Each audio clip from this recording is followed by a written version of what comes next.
नमस्कार दोस्तों, decode exam पर मैं शिवम आप सभी का फिर से बहुत बहुत स्वागत करता हूं। एनसीईआरटी श्रृंखला कक्षा 7 के नए चैप्टर नंबर 9 में। ठीक है, आज चैप्टर नंबर 9 और चैप्टर नंबर 10 के बाद हमारी कक्षा 7 की एनसीईआरटी क्लास कंप्लीट हो जाएगी, ये बुक पूरी कंप्लीट हो जाएगी। ठीक है, तो आज का जो चैप्टर है ज्यादा बड़ा नहीं है, 30-35 मिनट की एक क्लास होगी।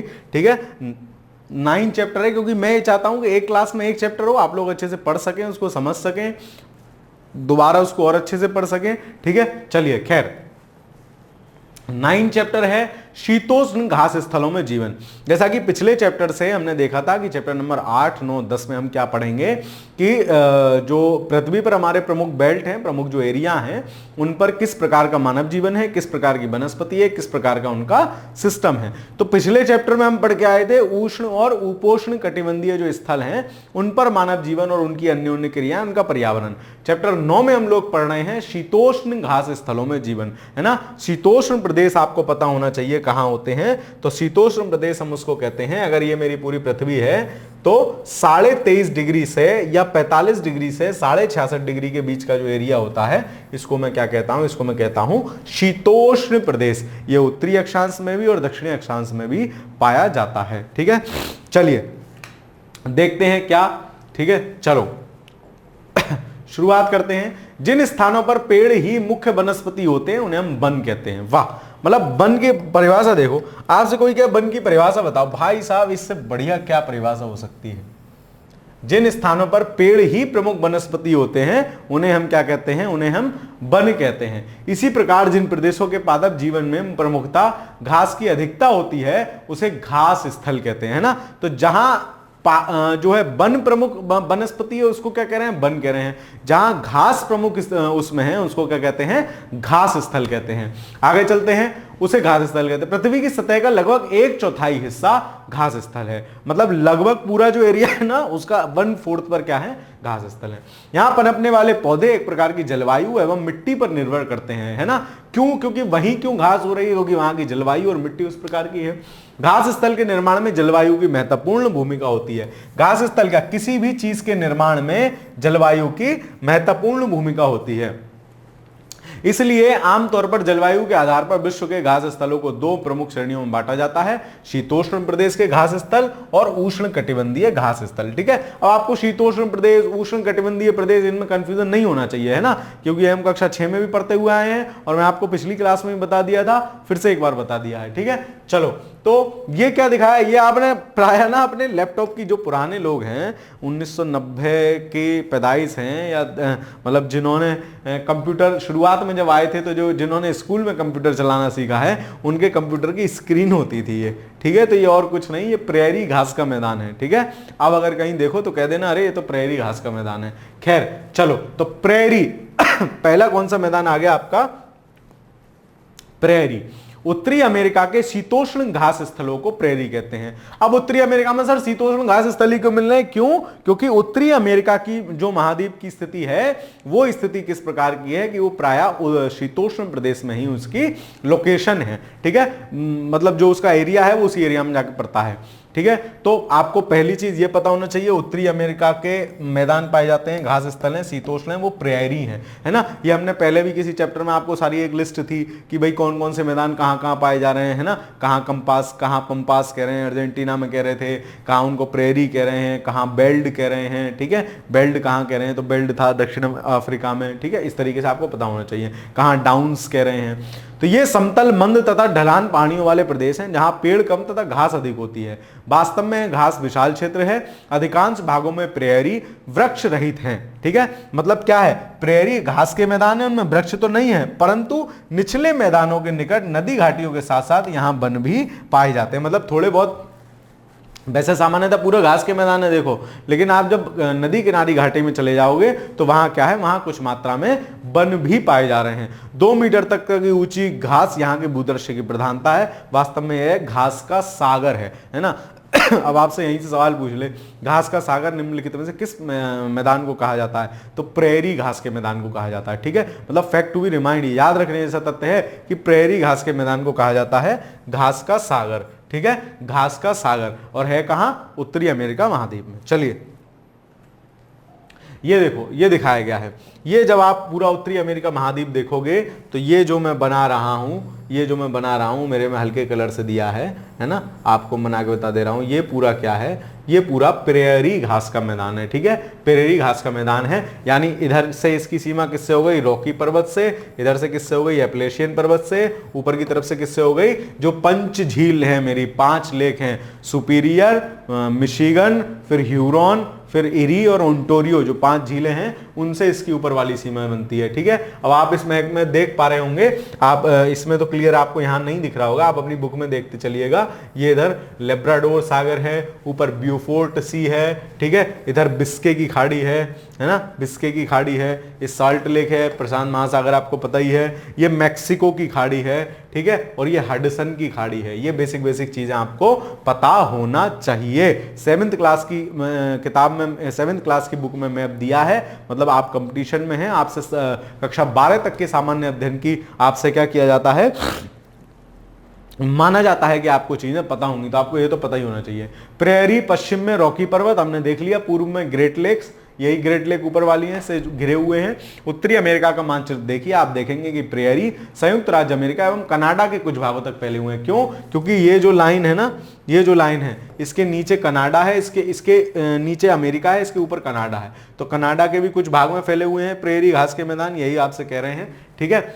चलो, अमेरिका के प्रेयरी का अपवाहन मिसिसिपी की सहायक नदियां तथा कनाडा के प्रेयरी का अपवाहन सास्केचुआन नदी की सहायता से होता है, ठीक है। तो आपसे पूछ ले कि जो अमेरिका में प्रेयरी मैदान है उसमें से मेनली वहां कौन सी नदी है, तो मिसिसिपी है, और कनाडा में कौन सी है, सास्केचुआन रिवर मेनली है, ठीक है। तो आपको यह भी याद रखना है, मतलब आपको क्या फैक्ट याद रखने योग्य हो गए कि घास का नदियां किसको कह रहे थे, या घास का सागर किसको कह रहे थे, तो प्रेयरी को कह रहे थे। कहां है, उत्तरी अमेरिका महाद्वीप में, कनाडा और यूएस में है, इसके इधर रॉकीज है, इधर ये है, वो है, बेसिक चीज। और यहां नदियां बेसिकली कौन सी हैं, तो अगर अमेरिका में बात की जाए तो मिसिसिपी नदी है, और कनाडा में बात की जाए तो सस्केचुआन रिवर है, ठीक है।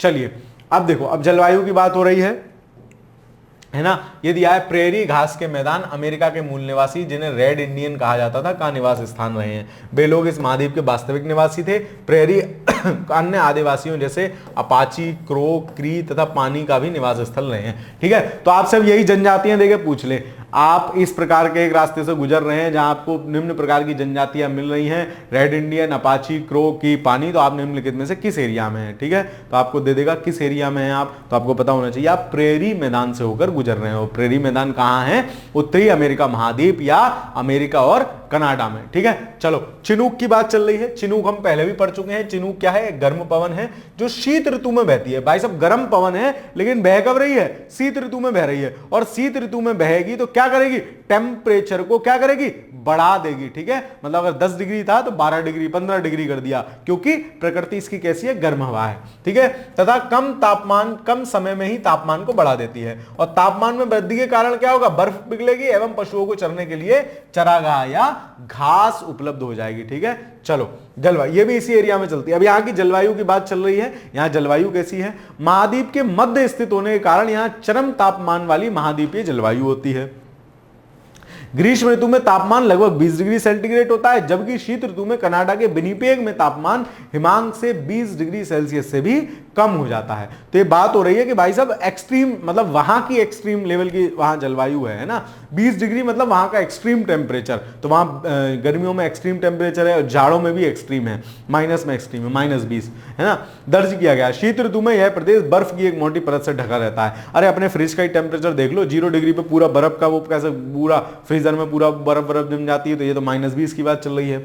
यहाँ वार्षिक वर्षा सामान्य होती है जो घास के विकास के लिए अनुकूल है ना, क्योंकि हम जान रहे हैं कि कोई भी उच्चावच बन रहा है, कोई भी जलवायु प्रदेश बन रहा है, कहीं भी मैदान बन रहे हैं, कहीं भी वन बन रहे हैं, कहीं भी इस प्रकार की चीजें बन रही हैं, तो बेसिकली किस पे डिपेंड है, वो बेसिकली जलवायु पर ही डिपेंड है। आपको ये समझ में आना चाहिए, जलवायु पे ही डिपेंड है। वर्षा ज्यादा हो जाएगी, वन हो जाएगा, प्लेन एरिया होगा, वन होंगे, मैदान बन जाएंगे। तो यहां वर्षा ठीक ठाक हो रही है, लेकिन उतनी ही मात्रा में हो रही है जितनी घास स्थल बनने के लिए क्या है, आवश्यक है, ठीक है। यहां वार्षिक वर्षा सामान्य होती है, ठीक है। उत्तर दक्षिण अवरोध की अनुपस्थिति में ठीक है। यहां चिनूक नामक एक स्थानीय पवन बहती है, और चिनूक हमने पढ़ लिया क्या है, चिनूक एक गर्म प्रकार की हवा है जो जाड़ों में बहती है, और जाड़ों में बहेगी तो जाड़े का टेम्परेचर कम होगा, तो चिनूक हवा गर्म है तो क्या करेगी, टेम्परेचर बढ़ा देगी, टेम्परेचर बढ़ेगी तो क्या होगी, बर्फ पिघलेगी, बर्फ पिघलेगी तो क्या होगी, घास स्थल पुनः क्या कहेंगे उसको, पुनः आ जाएंगे, और वो चरगाहा जैसे एरिया ले लेंगे, तो क्या होगा, यहां पशुपालन बढ़िया मात्रा में होता होगा। भाई इस एरिया में जहां चारागाह बढ़िया है वहां पशुपालन ऑटोमेटिकली बढ़िया होगा। खैर चलो, वनस्पति एवं प्राणी जगत, प्रेरीज जो है सामान्यतः पेड़ विहीन होते हैं। हमने पीछे भी देखा कि भाई नॉर्मली यहां वन नहीं पाए जा रहे हैं, लेकिन नदी के किनारे किनारे आपको, नदी घाटी के आसपास वन वाला एरिया थोड़ा बहुत मिल सकता है, नॉर्मली नहीं है, ठीक है। चलो जहां जल उपलब्ध होता है वहां शरपत, आल्डर, पॉपुलर जैसे पेड़ उगे आते हैं। भाई नदी के किनारे है, जल होगा तो उगे आएंगे पेड़। 50 सेंटीमीटर से अधिक वर्षा वाले कृषि प्रदेश के लिए उपयुक्त होते हैं, क्योंकि यहाँ की मिट्टी क्या है, उपजाऊ है। चलो, यद्यपि इस क्षेत्र की मुख्य फसल मक्का है। मक्का क्यों है अब इस क्षेत्र की मुख्य फसल? अगर आप गांव देहात से कनेक्शन रखते हैं तो आपको पता है मक्का ऐसी मिट्टी में भी उग जाती है जो जहां क्या हो, जहां सिंचाई कम हो, रेतीली मिट्टी हो, ज्यादा उसकी जरूरत ना हो पानी देने की, तो मक्का ऐसी फसल है, इसलिए यहाँ की मक्का क्या है, प्रमुख फसल है। जबकि अन्य दूसरी उगने वाली फसलें क्या है, आलू है, सोयाबीन है, कपास है, अल्फा है। अल्फा भी एक प्रकार की घास होती है, लेकिन उसके बहुत सारे मेडिसिनल यूज हैं और बहुत सारी चीजें हैं। जिन क्षेत्रों में वर्षा काफी कम एवं अनिश्चित होती है वहां पैदा होने वाली घास छोटी और नुकीली होगी। क्यों? रीजन है भाई बारिश कम है तो बड़ी कैसे होगी, और क्योंकि क्या कहते हैं काफी कम हो रही है तो मौसम कैसा रहेगा, शुष्क रहेगा। जब शुष्क रहेगा तो बाष्पोत्सर्जन की दर बढ़ जाएगी, तो पत्ती अपने आप नुकीली बन जाती हैं, मतलब कम एरिया ले लेती है, तो उनको ज्यादा नुकसान नहीं होता है। ये प्रदेश मवेशियों को पालने के लिए उपयुक्त हैं। क्योंकि वहां चारागाह काफी मात्रा में, घास चरने के लिए पर्याप्त मात्रा में, तो मवेशी तो ज्यादा होंगे ही, ठीक है, तो मवेशियों के लिए उपयुक्त है। विशाल मवेशी फार्म को रेंच एवं उसकी देखभाल करने को काउबॉय कहते हैं, ठीक है। अब देखो काउबॉय, ये देखो अपना सूट बूट पहने हुए ना लौंडा सा जो दिख रहा है आपको, ये काउबॉय है। तो विशाल जो बड़े बड़े क्या हैं, मवेशी फार्म जो बड़े बड़े होते हैं, जैसे अपने यहाँ नहीं होता, आपने सुना होगा सुगर फार्म, मुर्गी फार्म, है ना, तो वहां और बड़े बड़े एरिया में जो मवेशी फार्म है उनको क्या कहते हैं, रेंच कहते हैं, ठीक है, रेंच। ये आपको शब्द याद रहना चाहिए, रेंच क्या है, मतलब बस यही स्टेटमेंट पूछ ले, रेंच क्या है, और नीचे 4 लाइनें दे दे। अरे सर पता नहीं कहां से क्वेश्चन ले आते हैं, रेंच क्या है, पेचकस क्या है, बोल्ट क्या है, नहीं, वो रेंच पूछ रहा है आपसे क्या है, तो ये है। एवं उनकी देखभाल करने वाले को काउबॉय कहते हैं, है ना। बाइसन या अमेरिकी भैंस इस प्रदेश की सबसे महत्वपूर्ण पशु है। या आप देख पा रहे होगे बाइसन भैंस है ना, आगे देख रहे हो कैसी खाल का, इसके ऊपर कैसी, ऐसा लग रहा है स्वेटर सा पहन रखा, गले में मफलर सा डाल रखा है सर इसने, है ना। देखो ये इसका और बढ़िया इमेज है, ठीक है। तो आगे क्या है, इसके यहाँ क्या है, थोड़ा हैवी सा है। क्यों? क्योंकि ठंडा प्रदेश है भाई साहब, सब सिस्टम उसी हिसाब से बन रहा है। ज्यादा ठंडा प्रदेश है तो क्या हो रहा है, आदमी गोरे हो रहे हैं, है ना, पशु क्या हो रहे हैं, मोटी मोटी खाल वाले हो रहे हैं, ठीक है। तो क्योंकि वो ताकि उसको ठंड से बचा सके, आदमी तो शैतान है, बढ़िया कोट वोट पहन लेगा, बढ़िया इनर पहन लेगा, कोई दिक्कत नहीं है। पशुओं का ख्याल तो प्रकृति को ही रखना है ना, तो उस वजह से उनकी। फिर आगे आ जाते हैं, बाइसन या अमेरिकी भैंस इस प्रदेश में मिलने वाली प्रमुख पशु है। अब आपसे यही पूछ ले कि बाइसन नामक भैंस कहां मिलती है, तो आपको पता होना चाहिए कहां मिल रही है, प्रेरी वाले घास के मैदान में। निरंतर शिकार के कारण ये पशु लगभग लुप्त हो गए और अब इन्हें सुरक्षित प्रजातियों की श्रेणी में रखा जाता है, ठीक है। रेड डाटा बुक लिस्ट जारी होती है ना, IUCN जारी करता है। इन प्रदेशों में पाए जाने वाले अन्य जीव कौन कौन है, खरगोश है, काइयोट है, गोफर है और प्रेरी कुत्ता है ना। सर आप कुत्ते पे बहुत जोर दे के बोले, है ना, कोई बात नहीं ऐसा कुछ नहीं है। खैर चलो, कंबाइन संयंत्र क्या है, एक मशीन जो बुआई, जुताई एवं थ्रेसर तीनों कार्य एक साथ कर सकती है। मतलब ये कंबाइन एक वो है मशीनी, मतलब क्योंकि यहाँ क्या है, अब आप जैसे सोचो, मैं आपका 2 मिनट लेता हूँ, आपको समझाता हूँ। जैसे अपने यहाँ क्या है, अपने यहाँ तो खेती का साइज ना बहुत कम है ना। कम कैसे है, रामू के पापा 5 बीघा जमीन है, श्यामू को 10 बीघा जमीन है, बस इतने ही है ना, या कोई 20 बीघा, या कोई आपके गाँव के चौधरी साहब होंगे, है ना, मिश्रा जी होंगे, वर्मा जी होंगे, तो उनके पास क्या है, और बड़ी जमीन हो सकती है, और ज्यादा हो सकती है, और ज्यादा एरिया हो सकता है। लेकिन सामान्यतया 2 बीघा, 5 बीघा, 10 बीघा यही एक आइडिया है। जबकि क्यों? क्योंकि यहाँ जनसंख्या घनत्व तो ज्यादा है भाई, जनसंख्या घनत्व तो ज्यादा है, सबसे ज्यादा जनसंख्या रह रही है भारत में, है ना। अब तो नए डाटा के अनुसार हम विश्व के नंबर 1 बन गए हैं जनसंख्या में, चलो किसी में तो बने, ठीक है। तो हमारे लोगों को इसी में मजा आता है। खैर मतलब छोड़ो चलो, तो क्या है कि जनसंख्या ज्यादा है हमारे यहाँ, तो हमारे कृषि का साइज छोटा है। जब कृषि का साइज छोटा है ना, तो हम आधुनिक संयंत्र यूज नहीं कर पाते। आप यही विदेशों में चले जाएंगे, अमेरिका चले जाएंगे, ऑस्ट्रेलिया चले जाएंगे, तो वहां एक एक किसान के पास ना 100-100 हेक्टेयर भूमि है। अब 100 हेक्टेयर को वो अगर बैल से जोतेगा, ट्रैक्टर से जोतेगा, तो भाई से कई दिन लग जाएंगे। तो इसलिए वो बड़े बड़े संयंत्रों का प्रयोग करते हैं। मतलब ऐसा भी है कि यूरिया डालने के लिए ना हेलीकॉप्टर का यूज किया जाता है। हेलीकॉप्टर गया, सब में डालता हुआ आ गया। मतलब 500 एकड़ का बड़ा फार्म है, तो वहां क्या होगा, इस तरीके से। तो हमारे यहां आधुनिक संयंत्र हम इसलिए यूज नहीं कर पाते हैं। खैर, आगे देखते हैं लोग। अब यहाँ के लोग कैसे हैं, यहाँ के लोग कैसे हैं। इस प्रदेश के लोग काफी परिश्रमी हैं। अपने विपुल प्राकृतिक संसाधनों के उपयोग के लिए उन्होंने प्रौद्योगिकी का सफलतापूर्वक विकास कर लिया है। मतलब टेक्नोलॉजी अपडेट कर ली है। ठीक है, अब बैल से जोत रहे होते, ट्रैक्टर जोत रहे होते, तो अपने इतना एरिया ही नहीं कवर कर पाते। तो उन्होंने क्या किया, उन्होंने टेक्नोलॉजी को अपडेट कर लिया। विश्व के 2 सबसे अधिक विकसित देश यूएसए और कनाडा इसी प्रदेश में स्थित है। ठीक है, कृषि के वैज्ञानिक विधियों, ट्रैक्टर, हार्वेस्टर, कंबाइन के उपयोग से, तो कंबाइन उन्होंने दे दिया था पीछे क्या है। ठीक है, कंबाइन के उपयोग से उत्तरी अमेरिका सबसे बड़ा खाद्यान्न उत्पादक बन गया है। गेहूं के अत्यधिक उत्पादन के कारण प्रेरी को विश्व का धन्यागार भी कहते हैं। तो आपको यह भी पता होना चाहिए। ठीक है ना। तो मैंने आपको बताया कि वहां खेती क्यों ज्यादा हो रही है, क्या वहां के पॉजिटिव चीजें हैं। ठीक है, चलो। दुग्ध उत्पादन एक अन्य प्रमुख उद्योग है। अब भाई साहब मवेशी पालोगे तो खाली मांस के लिए थोड़ी ना पालोगे, है ना। मवेशी दूध भी तो देंगे। गाय भैंस पाल रहे हो तो दुग्ध उत्पादन भी हो रहा है, और दुग्ध उत्पादन क्या है, बढ़िया पैसा कमता है उससे। तो दुग्ध उत्पादन भी इस क्षेत्र में बड़ा क्षेत्र है। डेयरी ग्रेट लेक से पूर्व अटलांटिक तक फैला हुआ क्षेत्र है, और दुग्ध उत्पादन व्यापक स्तर पर कृषि तथा दोनों खाद्य प्रक्रमण उद्योग को बढ़ावा दे रहे हैं। ठीक है, क्योंकि जब दुग्ध उत्पादन होगा तो उससे क्या होगा भाई, आइसक्रीम भी बनेगी, मिठाई भी बनेगी, कुछ बढ़िया चीजें भी बनेंगी, तो उस सबको भी बढ़ावा मिल रहा है। चलो, कोयला एवं लोहा जैसे खनिज पदार्थों के विशाल भंडार तथा सड़क, रेल एवं नहर की समुचित व्यवस्था के कारण यह क्षेत्र विश्व के सबसे बड़े औद्योगिक प्रदेश बन गए हैं। भाई साहब सारी चीजें हैं, बढ़िया मैदान सा है, घास है, मवेशी पल रहे हैं, आदमी सुकून से रह रहा है, फसल ठीक ठाक हो जा रही है ना। तो औद्योगिक क्षेत्र बढ़िया है, लोगों ने टेक्नोलॉजी अपडेट कर ली, तो बढ़िया, सब कुछ बढ़िया है, तो देश विकसित हो गए। जब देश विकसित हो गए तो क्या हुआ, सबसे बेहतरीन देशों में इनकी गिनती होती है। अब देखते हैं यूएसए के प्रेरी प्रमुख नगर कौन कौन से हैं।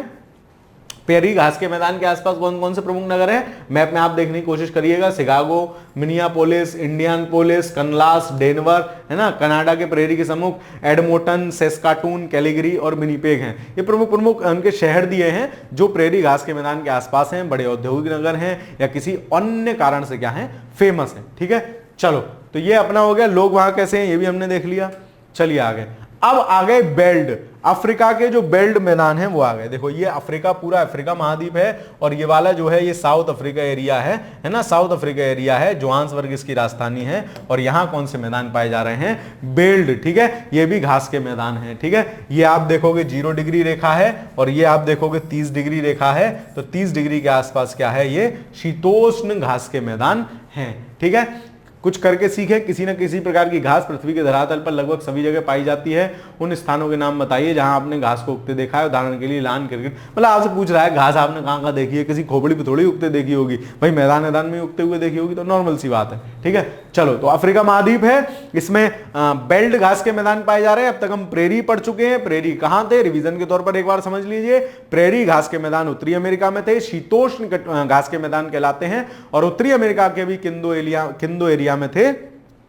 तो एक तो आपका था कनाडा और एक था आपका यूएसए और उसका क्या था, पश्चिमी एरिया में उसके क्या है, रॉकी पर्वत पाए जा रहे हैं, ऊपर 5 झील पाई जा रही हैं। अमेरिका वाले एरिया में मिसिसिपी नदी वहां से मेन है। कनाडा वाले एरिया में सस्केचवान नदी वहां से प्रमुख है। तो ये फैक्ट सी चीजें आपको एक हल्की सी रिमाइंड रहनी चाहिए। ठीक है, अब बेल्ट घास के मैदान देख लो। ये देखो एक बढ़िया सी इमेज दिखाई है, दक्षिणी अफ्रीका के शीतोष्ण। तो आपको याद करने वाली चीज क्या होगी, बेल्ट कहां मिल रहा है, दक्षिणी अफ्रीका में, और शीतोष्ण घास स्थल है। ये तो आपको रटा होना ही चाहिए कि भाई साहब बेल्ट है तो कहां मिलेगा, सर बेल्ट है तो कहां मिलेगा, सर आपने बताया था दक्षिणी अफ्रीका में मिलेगा, अफ्रीका के दक्षिणी अफ्रीका में। पहले तो मुझे यही कंफ्यूजन होता था, मतलब जब पढ़ना शुरू किया था कि यार ये अफ्रीका और दक्षिण अफ्रीका अलग अलग हैं क्या। फिर बाद में पता चला कि अच्छा, अफ्रीका पूरा कॉन्टिनेंट है और दक्षिण अफ्रीका उसका एक सबसे दक्षिणतम देश है ना। तो आपको भी ये समझ में आना चाहिए बात।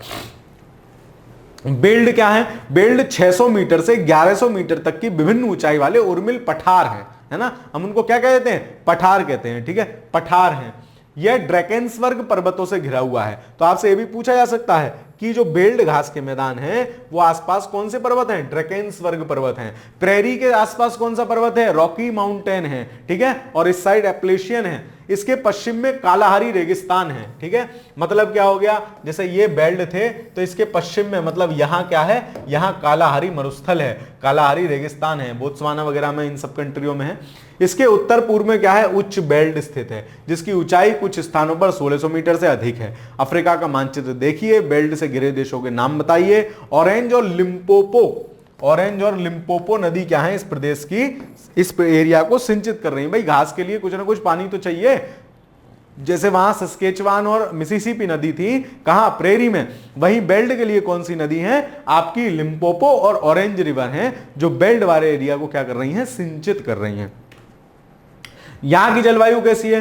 तो हिंद महासागर के प्रभाव के कारण क्यों? क्योंकि भाई जब ये आप पूरा अफ्रीका महाद्वीप देखोगे, तो ये हिंद महासागर यहां आ जाता है। तो हिंद महासागर के प्रभाव के कारण बेल्ट की जलवायु नम होती है। शीत ऋतु एवं ठंडी ऋतु शुष्क होती है। इस दौरान 5 डिग्री सेल्सियस से 10 डिग्री सेल्सियस के मध्य रहता है। टेम्परेचर की बात चल रही है भाई, प्रेरी में कितना था? प्रेरी में चरम जलवायु थी, +20 था और -20 था। यहाँ 5 से 10 डिग्री नॉर्मल ले रहा है, ठीक है।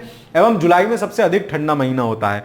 ग्रीष्म ऋतु अल्पकालिक एवं गर्म होती है। ग्रीष्म ऋतु में जोहान्सबर्ग का तापमान 20 डिग्री सेल्सियस, 20 डिग्री तो हमारे यहाँ एसी पे चला के रहते हैं। ये एसी 20 डिग्री कर दो तो हमें ठंडा लगता है कि अरे मौज आ गई, चिल्ड है। इनके यहाँ गर्मियों में इतना टेम्परेचर है, समझ रहे हो।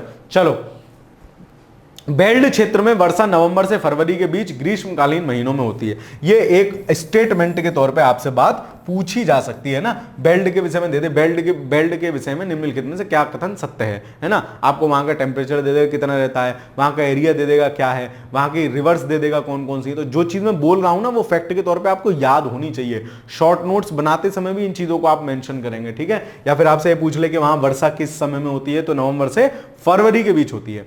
यह बेल्ट के तटों पर गर्म महासागरीय जलधाराएं प्रवाहित होने के कारण होता है। ये कभी हम जब डिटेल में मानसून समझ रहे होंगे किसी कक्षा विशेष में, तब मैं आपको और डिटेलिंग में इस बात को समझा दूंगा। यदि शीत ऋतु में जून से अगस्त तक के महीनों में वर्षा कम होती है, यह क्षेत्र सूखाग्रस्त हो जाता है, ठीक है।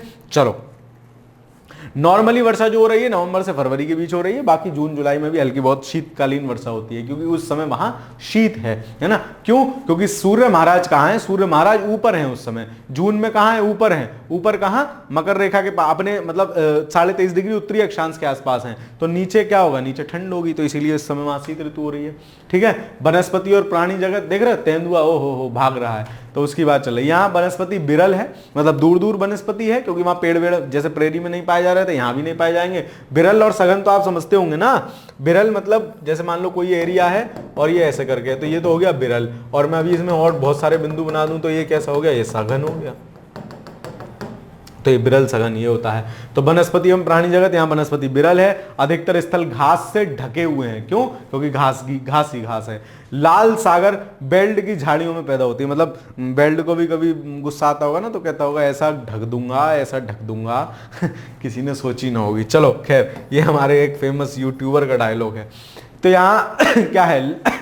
लाल घास बेल्ट की झाड़ियों में पैदा होती है। तो लाल घास आपसे पूछा जा सकता है कहां पैदा होती है? बबूल एवं मोराला ऊंचे बेल्ट में उगते हुए देखे गए हैं या देखे जाते हैं। बेल्ट के प्रमुख जानवर कौन कौन से हैं? शेर है, तेंदुआ है, चीता है, कुडू है। जैसे अभी हमारे यहाँ लाए गए थे ना कुनो नेशनल पार्क में, तो वो नामीबिया से भी लाए गए थे, तो नामी वो उसी एरिया के आसपास पड़ जाता है। तो आपको याद रखना है।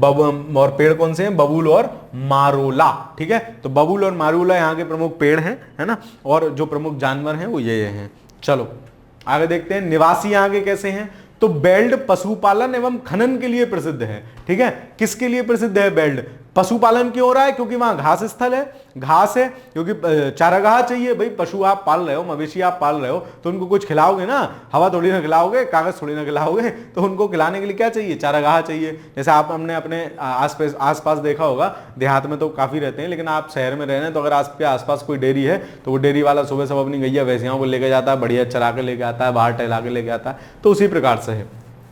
और खनन के लिए प्रसिद्ध है। क्यों? क्योंकि भाई खनन तो होगा ही यहाँ, क्योंकि ये क्या है?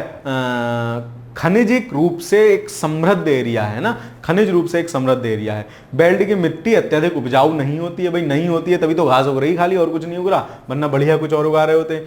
यद्यप भाई जैसे अब मैदानी क्षेत्र में चले जाओ आप, वहां की भूमि बढ़िया उपजाऊ होती है, अच्छी होती है, तो वहां विभिन्न प्रकार की खाद्यान्न फसलें उग रही हैं, नकदी फसलें उग रही हैं, लेकिन यहाँ की भूमि इस प्रकार की नहीं है ना। मक्का, गेहूं, ज्वार, अखरोट और आलू यहाँ की प्रमुख फसलें हैं, ठीक है। अरे सर अखरोट तो यहाँ महंगी फसल उग रही है, आप कैसे कह रहे हो? भाई साहब आपके यहीं तो महंगा है, वहां तो नहीं है, ठीक है, वहां अखरोट मूंगफली के भाव है ना, इस तरीके से सिस्टम है। तो मक्का, गेहूं, ज्वार, आलू यहाँ की प्रमुख फसलें हैं। तंबाकू, गन्ना एवं कपास जैसी नकदी फसलें भी यहाँ थोड़ी बहुत मात्रा में उगाई जाए, लेकिन व्यापकता में नहीं है, ठीक है, व्यापकता में नहीं है। भेड़ पालन यहाँ के लोगों का मुख्य व्यवसाय है ना। क्या कौन सा पशु वो ज्यादा पाल रहे हैं? भेड़ ज्यादा पाल रहे हैं।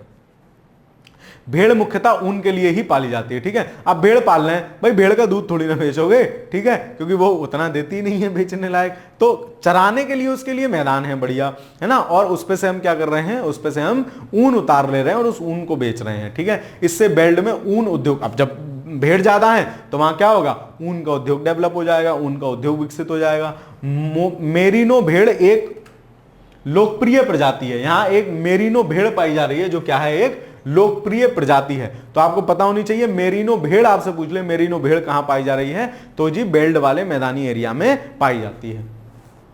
तथा दुग्ध उत्पादन यहाँ का दूसरा महत्वपूर्ण व्यवसाय है। पशुपालन गर्म एवं नम, भाई एक तो पशुपालन कर रहे हैं तो उससे भेड़ मतलब भेड़ ज्यादा कर रहे हैं, दूसरा और कोई मवेशी पाल रहे हैं तो वो दुग्ध उत्पादन तो देंगे ही, दुग्ध भी होगा।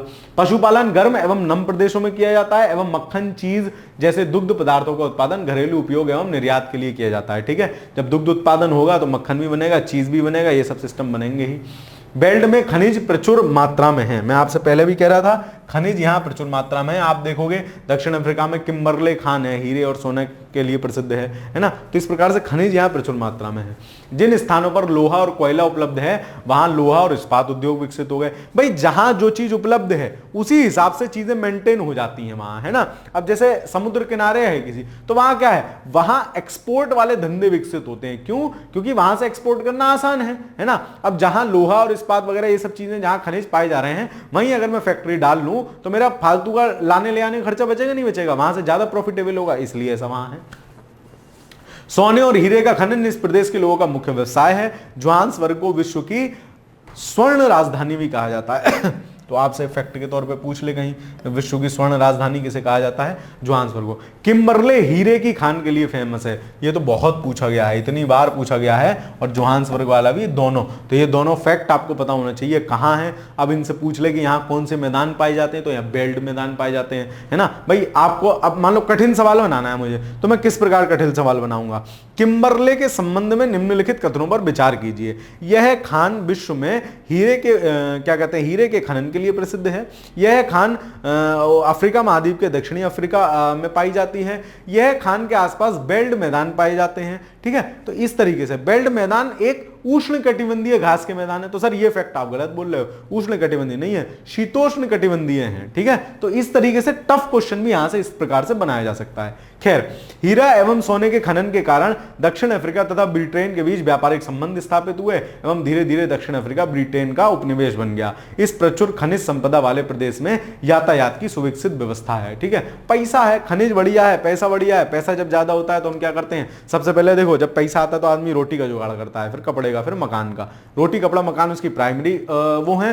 फिर क्या करता है, फिर घर का, मतलब इंफ्रास्ट्रक्चर बनाता है। तो पैसा जब बढ़िया आ गया तो हम इंफ्रास्ट्रक्चर बना दिया। तो देश का इंफ्रास्ट्रक्चर क्या है, एक तरीके से रेल है, रोड है ना, पत्तन है, मतलब बंदरगाह है, ये सब उसके वो हैं। तो बढ़िया सुविकसित व्यवस्था है। ये कुछ खनन वनन वाला मटेरियल दिखाया गया है। तो इसी के साथ आपका चैप्टर नंबर 9 कक्षा 7 का संपूर्ण होता है। मुझे लगता है आधे घंटे में लगभग कंप्लीट हो गया होगा, ठीक है। एक चैप्टर और रह रहा है, उसको कंप्लीट करा के क्लास 7 की एनसीईआरटी आपकी पूरी तरह से कंप्लीट हो जाएगी, ठीक है। उसमें भी लगभग आधे घंटे का चैप्टर है वो। चलिए तो अगली कक्षा में मिलते हैं। आपको कक्षा कैसी लग रही है कमेंट के माध्यम से बताते चलिएगा। समय कम है, पढ़ते चलिए, खुश रहिए, मस्त रहिए। धन्यवाद।